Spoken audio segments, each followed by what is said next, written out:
Will the joint session of the 29th Legislature please come to order? Before receiving the Chief Justice's message, I'd like to recognize some of our honored guests.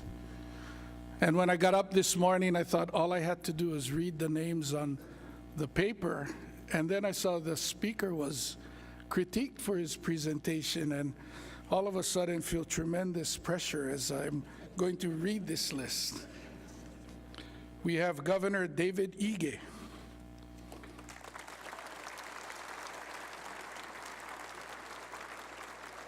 Ms. Rowena Akana, Chair of the Office of Hawaiian Affairs.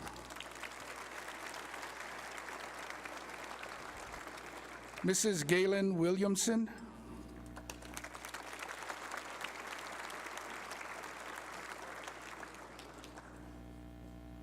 Did I skip where I call for the person with delay?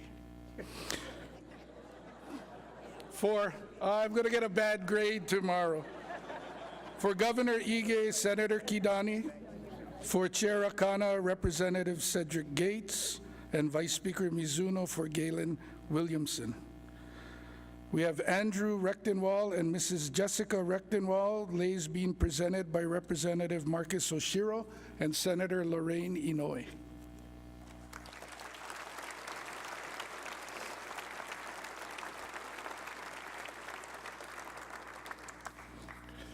Please join me in welcoming other distinguished guests joining us in the Senate chamber this morning. Former Governor George R. Ariyoshi and Mrs. Jean Ariyoshi.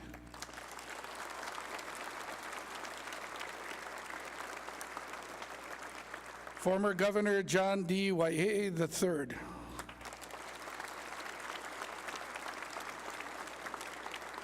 Former Governor Ben Cayetano and Mrs. Vicky Cayetano.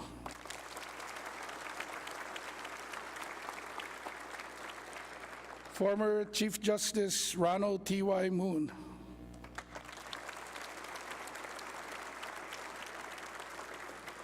Associate Justice Paula A. Nakayama.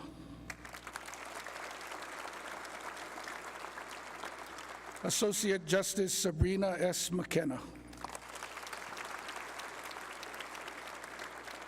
Associate Justice Richard W. Pollack. Associate Justice Michael Wilson. Former Associate Justice Simeon Akoba and Mrs. Carolyn Akoba.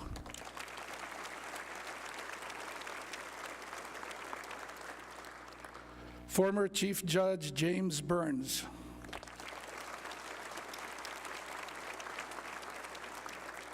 U.S. Ninth Circuit Judge Richard Clifton.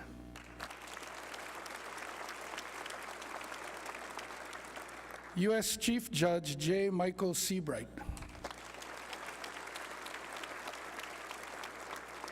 U.S. Magistrate Kenneth J. Mansfield.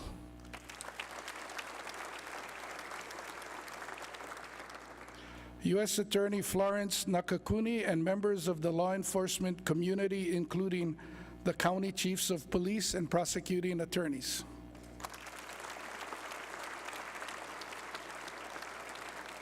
Mr. Alan Yamamoto, representing United States Senator Mazie Hirono.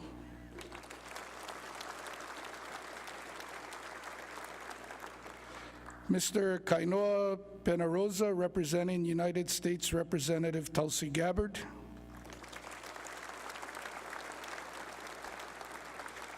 Mr. Joshua Michaels, representing United States Representative Colleen Hanabusa. The chair hereby appoints the following legislators to escort the Honorable Mark E. Rechtenwall, Chief Justice of the Hawaii Supreme Court, to the rostrum.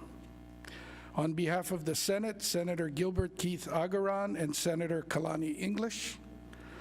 And on behalf of the House, Representative Scott Nishimoto, Representative Scott Saiki, and Representative Beth Fukumoto. The chair hereby requests the following legislators to present lays to the Chief Justice.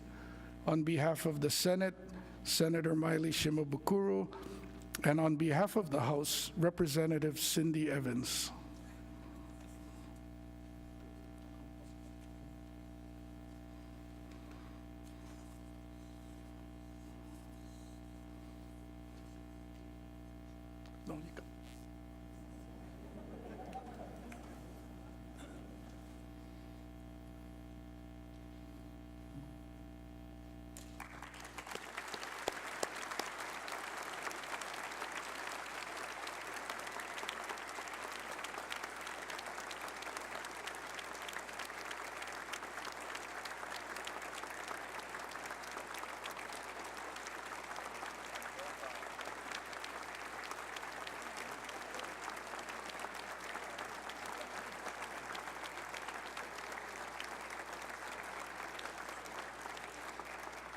Members of the 29th Legislature, ladies and gentlemen, please join me in extending our warmest aloha and welcome to the Chief Justice of the Hawaii Supreme Court, the Honorable Mark E. Rechtenwald.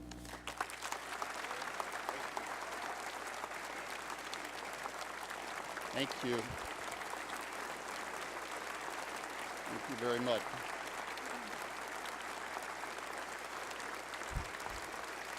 Thank you so much. Thank you so much for that warm welcome. President Kochi, Speaker Suki, Governor and Mrs. Ige, members of the Senate and House, Governor and Mrs. Ariyoshi, Governor Waihe'e, Governor and Mrs. Cayetano, Chief Justice Moon, my fellow justices, judges, and judiciary staff, members of the Consular Corps, members of the Royal Order of Kamehameha, distinguished guests and friends, good morning and aloha.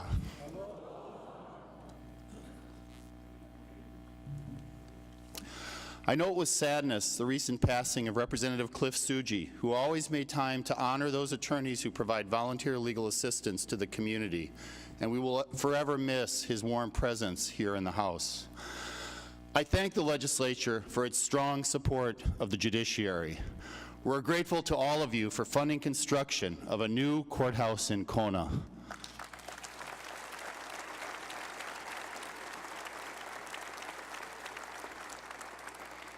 More than 200 people came to the groundbreaking in October. The pride in the community was overwhelming, and when that courthouse opens in 2019, it will provide the people of West Hawaii with a modern, efficient, and secure place for obtaining justice. Thank you.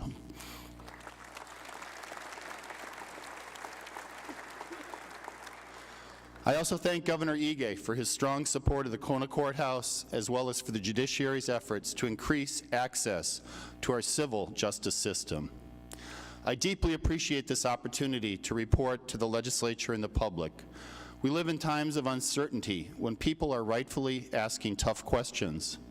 How are we ensuring that their voices will be heard? What are we doing to address the profound problems such as public safety, homelessness, and drug abuse that face us as a community? No one knows exactly what the future holds. What we do know is there will be tough questions along the way. There will be different visions of Hawaii, of what Hawaii is and can be, and there will be divergent interests that will come into conflict. And that's where the judiciary comes in. We provide the forum where people can obtain a just and fair resolution of their disputes. In performing our mission of deciding cases, we affect and touch the lives of virtually everyone in our community. The broad range of matters that come to our courts for resolution include criminal prosecutions and disputes involving family relationships and children, the environment, land use, civil rights, employment, personal injury, collective bargaining, and business relations, among others. Our ability to perform that role comes from one thing and only one thing: the public's trust in our integrity and impartiality. People must know that they'll get a fair shake in our courts, whatever their background or economic status, and even if their views are not popular or shared by the majority.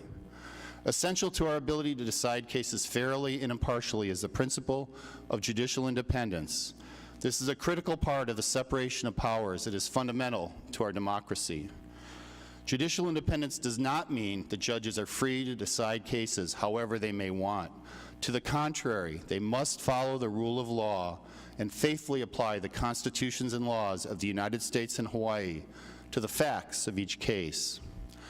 Judicial independence does mean that judges are able to decide cases impartially, free from passion, pressure, or outside influence. Only then can we expect the public to have confidence and trust in our decisions. We must earn that trust every day, and I'm honored to be here this morning to share with you how we are doing so. One of the most fundamental roles of the courts is to ensure the safety and well-being of our community, and we do that in many different ways. First and foremost, we provide a fair and transparent forum for the peaceful resolution of disputes. We do a lot of that. This past fiscal year alone, more than 100,000 cases were filed in Hawaii's courts, along with hundreds of thousands of traffic and parking citations. I'm grateful to our 82 full-time judges, many of whom are here today, and our dedicated staff who strive to ensure that everyone is treated with fairness and respect when they come before our courts. And can you please join me in recognizing them?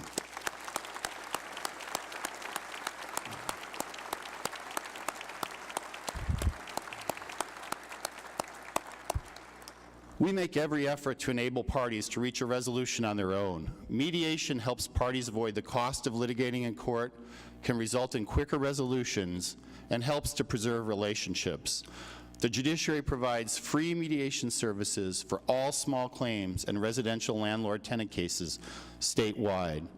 But despite the availability of mediation, there are nevertheless parts of the state with significant increases in demand for our services. For example, on Maui, the last district court judge was added in 1982 when the population was less than half of what it is today. In the past 5 years alone, criminal case filings in Maui County have increased by 50%, significantly increasing the workload of each judge. Accordingly, we're respectfully requesting funding for an additional district court judge position on Maui, as well as family court judges on Oahu and Kauai. When a dispute does go to court, it's essential that it be decided in a way that's transparent. The media are welcome to bring cameras into most courtrooms, and all of our appellate court decisions are available online, along with many other court records. Simply put, the rule of law is best nurtured in the sunshine. But for all of the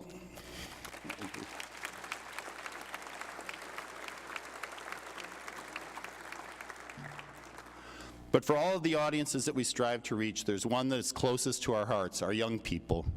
Our future depends on their understanding of our democracy and the Constitution. Yet there are so many issues competing for the attention of our youth. How do we get them to focus on this one? The best way to make the judicial process real for our young people is to have them witness it firsthand. The Hawaii Supreme Court has been traveling to high schools across the state, holding oral arguments in actual cases in what we call the Courts in the Community program. Hundreds of attorneys have volunteered their time to join teachers in educating the students about the case that will be argued. So far, the Supreme Court has convened at 8 schools on Oahu and the neighbor islands, most recently at Waianae and McKinley High Schools. Nearly 2,800 students from 51 schools have participated, including students from Ka'u to Ni'ihau. And we're excited to continue this unique educational opportunity and to visit Maui this April.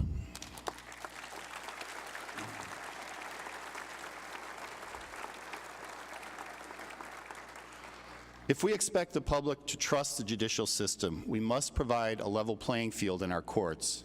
Nowhere is this need more acute than in our civil courtrooms, where thousands of people must represent themselves each year because they cannot afford a lawyer. Going to court can be difficult, even under the best of circumstances. Imagine how it feels for a 19-year-old domestic violence survivor to stand alone before the court to confront the alleged abuser and seek a restraining order. How do we ensure that every person has their day in court? Partnerships and innovation have been the key. Our Access to Justice Commission, under the leadership of its chair, Justice Simeon Akoba, has achieved amazing things with very limited resources. Self-help centers are successfully operating in courthouses from Hilo to Lihue, where volunteer attorneys provide information to individuals representing themselves in civil cases. Nearly 15,000 people have been assisted free of charge since the first center opened in 2011 at almost no cost to the public.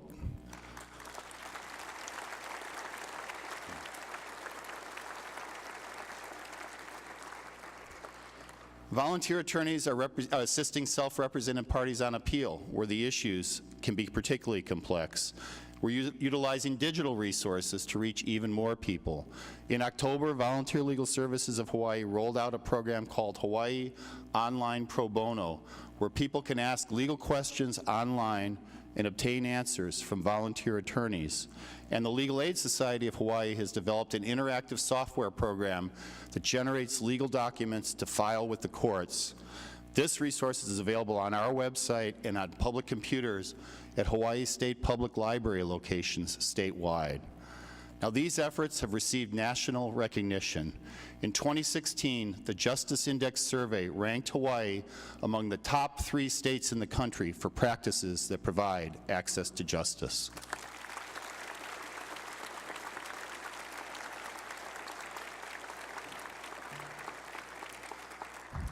And we were also ranked #1 for providing support for people with limited English proficiency.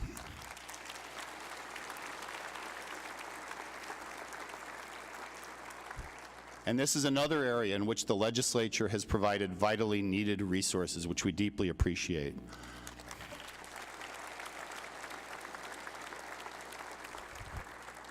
Because of Hawaii's established track record, we were recently awarded a $100,000 grant to develop a roadmap for further expanding access to justice.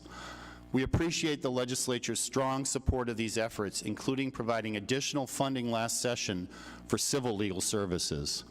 Such funding makes economic sense. A recent study showed that for every dollar spent on civil legal services in Hawaii, more than $6 is returned to the economy.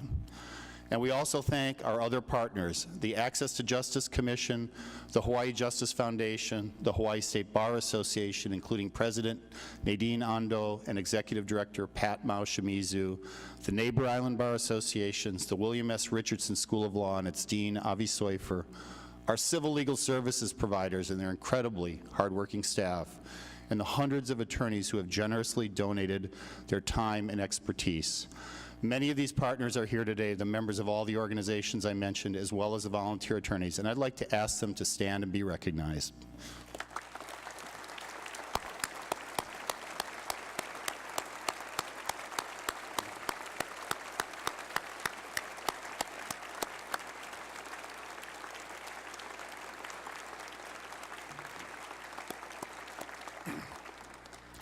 Strong families are the foundation of a safe, vibrant community, and when families break down, the effects can be profound, particularly for children.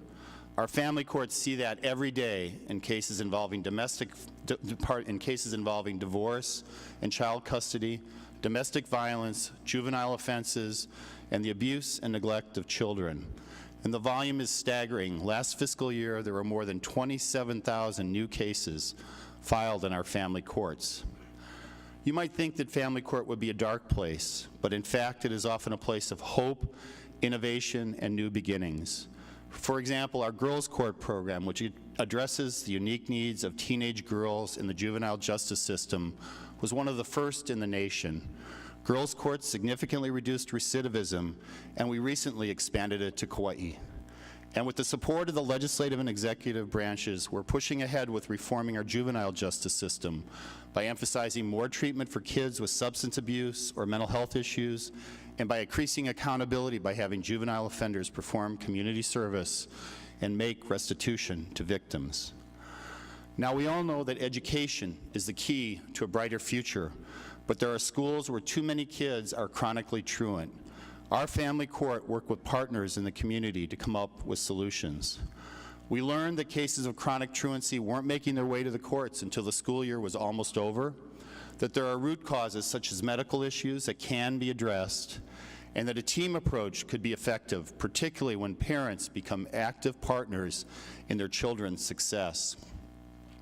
We put those principles into practice last year at Waianae Intermediate School, which had the highest rate of truancy among middle schools on Oahu. Of the 63 students in the program, most had missed more than 3 months of the prior school year. The results were amazing. 78% of those students completed the school year with less than 10 unexcused absences.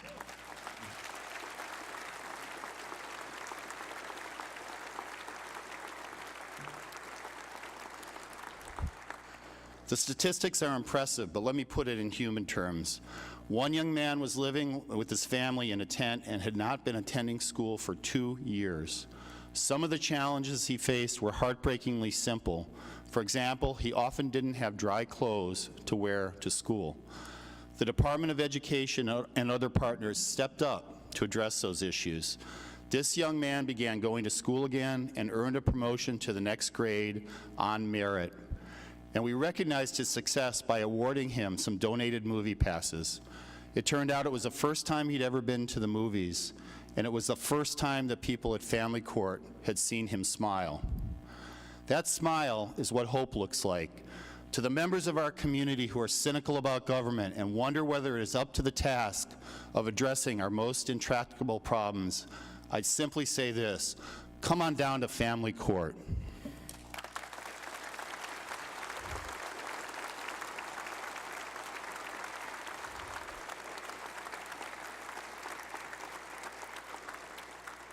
I'd like to acknowledge the team that made this happen, including Family Court and partners from the Department of Education and the offices of the Attorney General and Public Defender.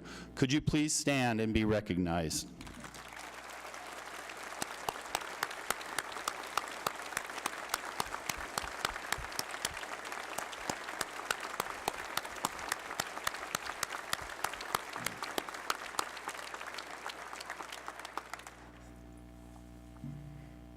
As our experience at Waianae Intermediate illustrates, we sometimes have a role that goes beyond what takes place inside the courtroom. Simply put, it's not enough to hit the gavel and walk off the bench if that means losing an opportunity to bring about a more lasting resolution. We've done this successfully in addressing illegal drug use and addiction through the creation of drug courts. The court intensively supervises each defendant in the community with the goal of getting them clean, sober, and employed or in school through a treatment team that includes prosecutors, defense counsel, drug counselors, and probation officers.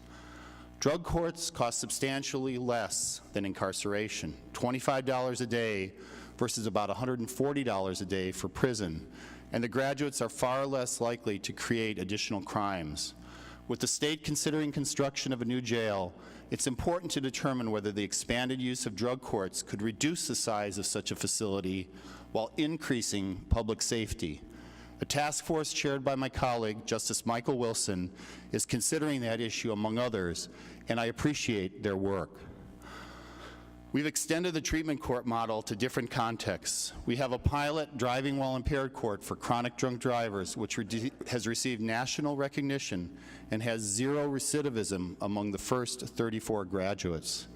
We also have a mental health court for individuals with severe mental illnesses, and we have Hope Probation, which uses a lower level of supervision while still holding defendants accountable for becoming clean and sober. But we've taken the treatment court model to a new level with veterans treatment courts, which address the special challenges faced by veterans who have substance abuse or mental health issues. Under the leadership of Judge Edward Kubo, the Veterans Administration has been made a part of the treatment team to ensure that the vets receive the VA benefits that they earned through their service. This brings in additional federal funds that were previously being left on the table. And we've established a team of mentors, fellow veterans who can assist the vet with anything from advice to helping them obtain housing. One of the veterans succinctly explained the significance of Veterans Court when he graduated from the program just 2 weeks ago. He explained that before the program, he was addicted to drugs, was on welfare, and was in public housing. Now he has a job in an apartment and, in his words, is living on his own 2 feet. He said, quote, "Before, I used to hurt people. Today, I don't hurt people, I help people." Given the success of Veterans Court here on Oahu, we're bringing it to other parts of the state. We now have Veterans Courts in Kona and Hilo, a special calendar for veterans on Maui, and we'll be opening a Veterans Court on Kauai this year. I'd like to recognize all of the Veterans Court mentors who are here with us in the chamber today, both for serving our country and for supporting their fellow veterans. Could those mentors and Judge Edward Kubo please stand and be recognized?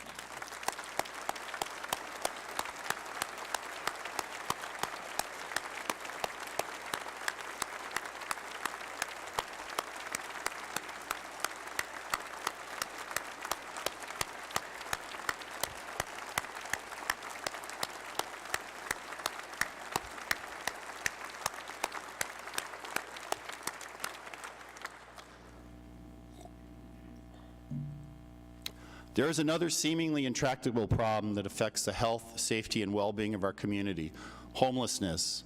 Although the judiciary cannot solve this problem by itself, it can be part of the solution by bringing people together to address some of the root causes. For people who are unable to pay their rent, our district court's landlord-tenant calendar is often the last stop before the street. Sometimes there's a possible solution that can keep the tenant in the unit and be a win for the landlord as well. To facilitate those positive outcomes, we've launched a program in Honolulu that brought together the state, the city, landlords, private attorneys, legal aid, and nonprofit organizations, which we call Steps to Avoid Eviction or STAY. And this initiative was recently expanded to Maui. Some homeless individuals repeatedly come through our district courts, arrested on minor offenses and held for a couple of days, building up unpaid fines or outstanding warrants that can keep them from obtaining gainful employment. In order to break this pattern, we must treat these encounters as opportunities to bring about change. I want to commend Honolulu Prosecutor Keith Kaneshiro and State Public Defender Jack Tanaki for putting these ideas into action through a program called Community Outreach Courts. The ultimate goal is to send the court and a treatment team out into the community and offer these individuals an opportunity to resolve pending cases, obtain needed services, and move forward in their lives. The prosecuting attorney obtained grant funding to start this project, and the first session of this court will be held tomorrow.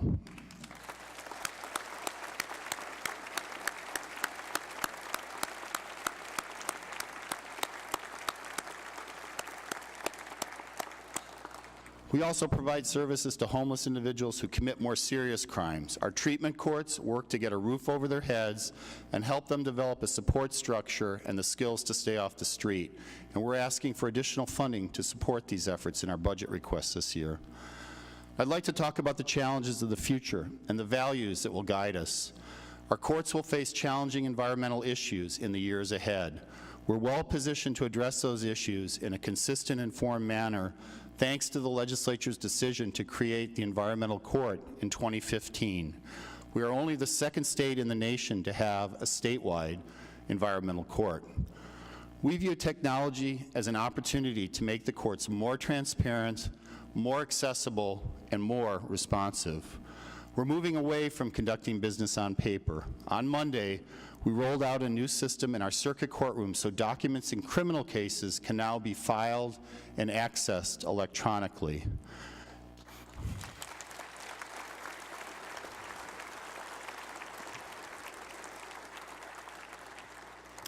We're also making it easier to obtain information about the judiciary. We just launched a free judiciary mobile app that provides quick access to a wealth of information about our courts. It's called Hawaii Courts Mobile App, and we're only the second statewide judiciary in the country to offer this service.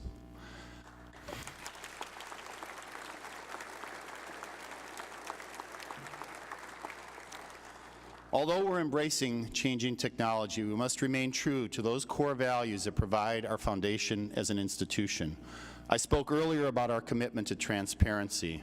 Another core value is integrity. Integrity means standing up for what's right, even when it's not easy or comfortable to do so. For judges, it means faithfully applying the law to the facts of each case without regard to the popularity or status of the parties or fear of reprisal. Hawaii's merit-based system of selecting and retaining judges protects their ability to make those tough calls while still holding them accountable for their performance. And it has also helped to ensure that our judges reflect the remarkable diversity of our community. A study released last year by the American Constitution Society found that Hawaii had the most diverse judiciary in the nation.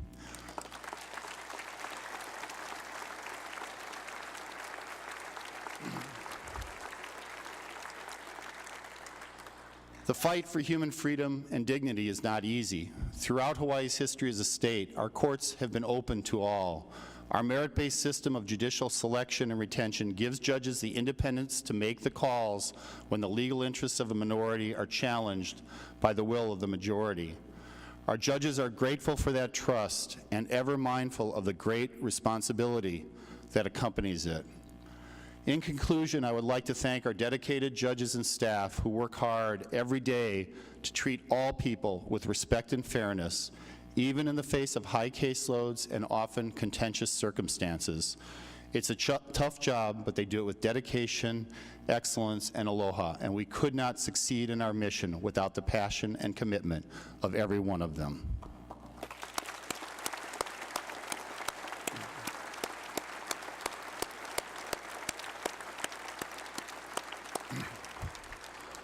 While we are all blessed to live in this great state, the path forward has not always been straight or smooth. But despite the setbacks and sometimes grave injustices that people have encountered, the shared values that unify us have always been stronger than the forces of division. And we must never lose sight of the unique power of Hawaii's message of diversity and inclusion. Dr. Martin Luther King Jr. spoke about it when he visited Hawaii just after we became a state in the fall of 1959. Dr. King addressed the Hawaii House of Representatives next door at Iolani Palace. The struggle for civil rights was gaining strength in the South, but still faced terrible obstacles. And Reverend King referred to Hawaii as an inspiration, saying, quote, "You can never know what it means to those of us caught for the moment in the tragic and often dark midnight of man's inhumanity to man, to come to a place where we see the glowing daybreak of freedom and dignity and racial justice." That glowing daybreak still burns bright in Hawaii. It is a unique gift to the world, forged through the toil, sweat, and sometimes blood of those who came before us in this beautiful place. At the judiciary, we are sworn to protect that legacy by upholding the rule of law and the freedoms set forth in our Constitution.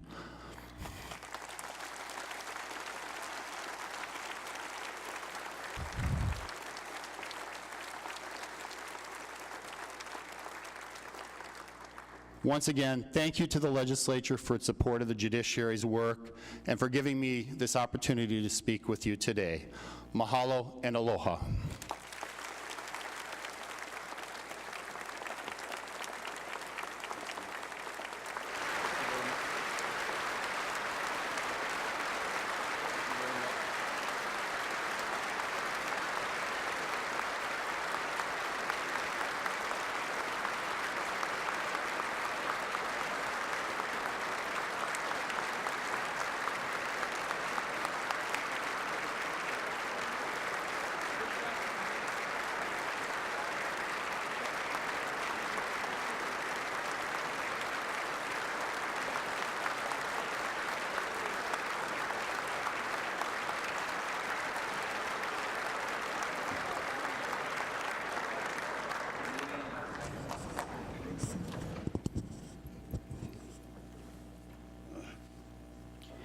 Well, thank you very much for that very inspiring speech, Justice Reckenwald.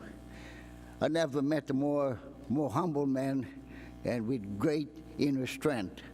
And I want to congratulate the justice system to come out with all of these innovation programs that we have, the outreach to the poor and to the needy and to the veterans especially. And me being a veteran, someday I may need your help.